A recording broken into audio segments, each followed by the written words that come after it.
ఈ మధ్యకాలంలో అందరూ ఐటీ కడుతున్నారు. ఐటీ కడుతున్నారంటే జీరో ఐటీ కూడా చూపిస్తున్నారు కొంతమంది. ఐటీ ఏదో ఫైల్ చేసుకుంటున్నారు, జీరో ఐటీ కూడా ఉన్నాయి కొంతమందికి. కొంతమంది 6 లక్షల దాకా ఐటీ కూడా ఉండదు. కొంతమందికి అవసరానికి ఐటీ కడతారు, అత్యవసరానికి కూడా ఐటీ కడతారు. ఎందుకు? ఇప్పుడు ఇల్లు కొనాలనుకో, ఐటీఆర్ ఫైల్ చేసినా ఐటీ ఉందా మీకు అని అడుగుతారు. ఇల్లు కొంటే అప్పుడు తప్పది, తీసుకోవాల్సిందే. ఇంకేదైనా బిజినెస్ పెట్టిరనుకో, బట్టల షాపో, చిన్నపాటి దుకాణమో, కిరాణా షాపో, ఇంకేదైనా పెట్టిరనుకో ఐటీ కట్టాల్సిందే.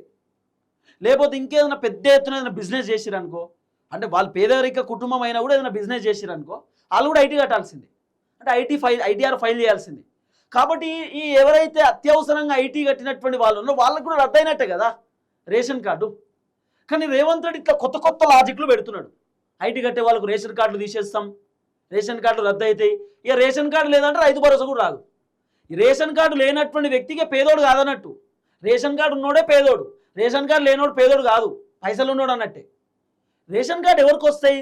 సాధారణ కుటుంబానికి, నిరుపేద కుటుంబానికి రేషన్ కార్డు ఇస్తారు. రేషన్ కార్డు అంటే ప్రభుత్వం నుండి బియ్యం వస్తాయి, రూపాయి కిలో బియ్యం, 2 రూపాయల కిలో బియ్యం, అట్లా ప్రభుత్వం నుండి కొంత హెల్ప్ ఉంటుంది. ప్రభుత్వం రేషన్ కార్డుని బట్టే పథకాలు ఇస్తారు కాబట్టి సో ఈ విధంగా రేషన్ కార్డుని రద్దు చేస్తే ఇబ్బంది అయ్యే అవకాశాలు ఉండొచ్చు. పాయింట్ నెంబర్ 2 ఏంది చెప్పనా?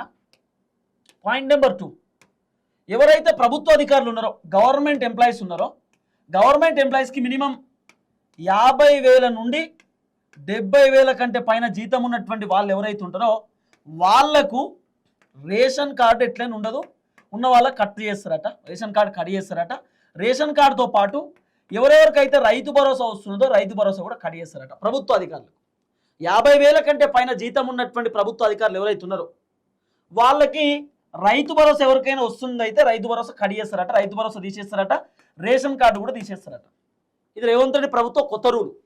ఎందుకు సార్ అంటే ఆల్రెడీ ప్రభుత్వ అధికారులకు ప్రభుత్వమే జీతాలు ఇస్తుంది, ప్రభుత్వం నుండి బెనిఫిట్స్ వస్తాయి, పెన్షన్ వస్తుంది. రేపటి రోజు ఒకవేళ రిటైర్డ్ అయిన తర్వాత అన్ని ప్రభుత్వమే ఇస్తున్నప్పుడు మళ్ళీ వీళ్ళకి రైతు భరోసా ఎందుకు? రైతు భరోసా రైతులకు కదా కావాల్సింది, ప్రభుత్వ అధికారులకు ఎందుకు? అంటే ప్రభుత్వ అధికారులు కూడా వ్యవసాయం చేసే వాళ్ళు ఉన్నారు చాలామంది. చాలామంది కానిస్టేబుల్ ఉద్యోగం చేసేవాళ్ళు, హోంగార్డ్ ఉద్యోగం చేసేవాళ్ళు డ్యూటీకి పోతారు, సండే రోజు ఏదైనా వీక్ ఆఫ్ రోజు ఇంటికి వచ్చి బాగా వ్యవసాయం చేస్తారు, విపరీతంగా వ్యవసాయం చేస్తారు. మరి వాళ్ళ పరిస్థితి ఏంది? వాళ్ళది కూడా తీసేస్తారట. అంటే గవర్నమెంట్ ఎంప్లాయీస్కి రైతు భరోసా కట్ చేస్తా అనేది రేవంత్ రెడ్డి ఒపీనియన్ కావచ్చు. ప్రభుత్వ అధికారులకైతే రైతు భరోసా రాదట, రేషన్ కార్డు కూడా కట్ చేస్తారట. ఆల్రెడీ ప్రభుత్వం నుండి బెనిఫిట్స్ వస్తున్నప్పుడు మళ్ళీ ఈ రేషన్ కార్డు రైతు భరోసా ఎందుకు? అవసరానికి కూడా పథకాలు కూడా రావని చెప్తాడు రేవంత్ అన్న. ఇట్లా కొత్త రూల్స్ పెట్టడానికి రెడీ అవుతున్నారు. ఈ ఐటీ కట్టే వాళ్ళకి రేషన్ కార్డు తీసేసుడైందో, రేషన్ కార్డు లేని వాళ్ళకి రైతు భరోసా రాకపోవడం ఏందో, ఇట్లా మొత్తం విచిత్రం ఉన్నది కాంగ్రెస్ ప్రభుత్వంలో.